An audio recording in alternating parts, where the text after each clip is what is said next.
Thanks for inviting us in. It's 11 o'clock, and tonight we are digging deeper into a letter from two women accusing Indy's former chief deputy mayor of sexual harassment and abuse, and claims that Mayor Hogsett's staff, including Hogsett, did nothing despite repeated reports.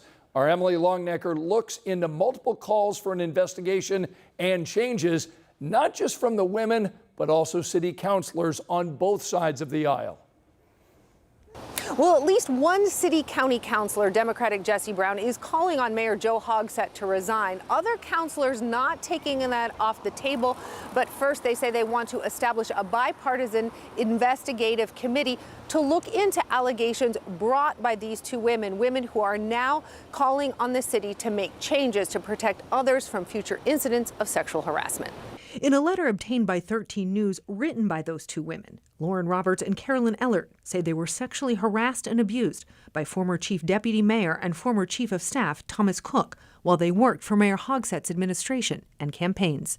Both say they reported the alleged abuse to the mayor and others who worked for him, but say nothing was done, saying, quote, inaction on the part of the mayor and other powerful people who work for him allowed Cook's abuse of power to continue unchecked for years. Cook resigned from the city in late 2020, but continued to work for the mayor's re-election campaign.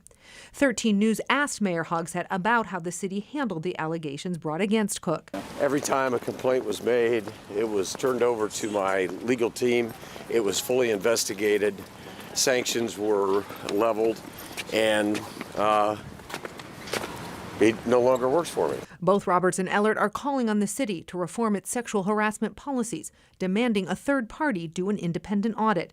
They also want an independent reporting system created to report harassment. Republicans on the City-County Council are calling for an investigation. All the city-county employees need to know they're in a safe, they work for a safe place, and they can come to work and be safe and not have to worry about these kinds of issues. 13 News received an email sent to city employees earlier this week saying arrangements were underway for mandatory sexual harassment training for all city and county elected officials, councilors, and city-county employees. Democratic City-County Councilor Jessica McCormick says she'll work with colleagues to review and change current policies that aren't working.